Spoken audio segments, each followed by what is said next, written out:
Simon, this is your product, this is your baby, you've built this at RDM. What's the purpose behind it?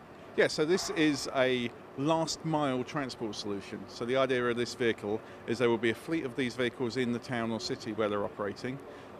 You would call them up with an app on your phone, or you could go to a kiosk and have a ticket.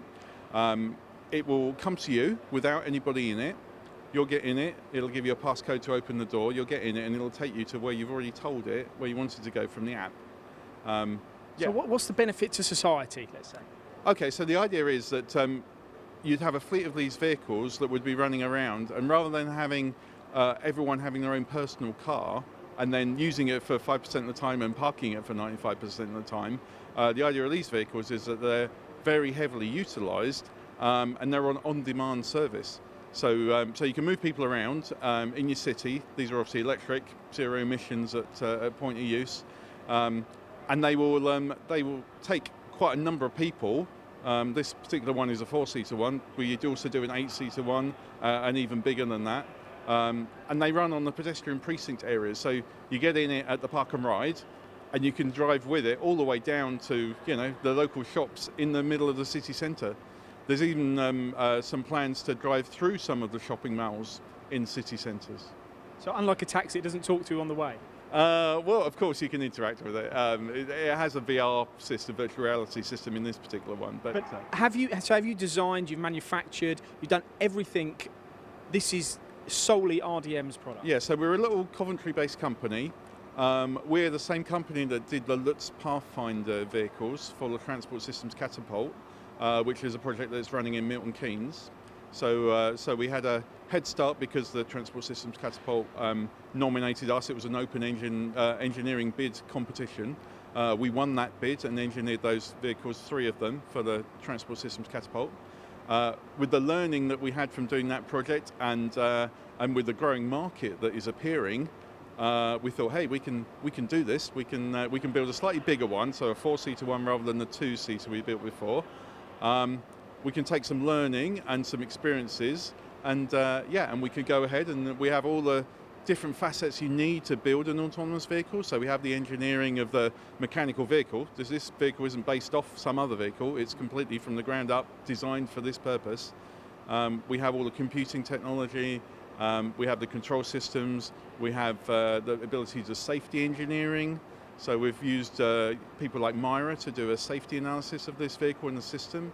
So the health and safety is a massive one. I mean, tell me more about that. What about this travelling down a road and there being an accident, or how does it avoid obstacles and potential hazards? Yeah, so the vehicle itself is guided from a pre-built map. So we have a map that's a high-definition scan of the area we need to operate, and the map is created basically without any hazards in it, no people, it just has the infrastructure in it.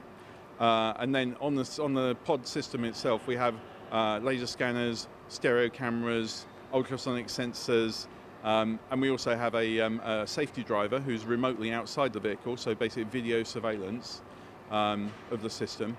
And we're ensuring that the pods are going at an appropriate speed for the amount of congestion. Okay, and now I wouldn't buy one of these from you. How's the makeup of who purchases these from you, and how does that work? Yeah, so the intention is that there would be a fleet of these operated by a fleet operator, similar to a bus company, that kind of model. So they would be contracted by city councils, town councils to provide some transport. And you would only use it on demand. So you use it, you call it on your app. It takes a few minutes to come to you. It then takes you exactly where you want to go, and then it goes away and finds the next ride to take them. And this is a model, there's no windows in this one, but are you anticipating that a final product would have windows within it? Yeah, so for some scenarios, actually windows are not needed. So there are some cases where we have a system that would possibly be running in tunnels, so mostly hidden. So people are building new shopping centres. They don't really want the transport directly interfacing with the people, but they do want it to pop out of a tunnel into an open plaza, pick up some more rides, and then disappear again. So for that kind of purposes, obviously, there's nothing to see. So there's no point to having any windows. And having a virtual reality inside gives you all sorts of other benefits. You could watch a movie. You can watch movies. You could be in the movie. You could be in a 3D game when you're running. You could, play your Minecraft when you're running down to the shops and back. So some people would rather be in here than on their sofa. Yeah, I talked to my kids. They would certainly much rather be in this as a big 3D game engine than they would sitting on the sofa only with the one dimension. Now when are we going to see these? When could we be sitting in one of these going from A to B in a town centre, for example? So this particular one is the first of a fleet of 40 of them that we are building for an Innovate UK project, which is called Autodrive UK.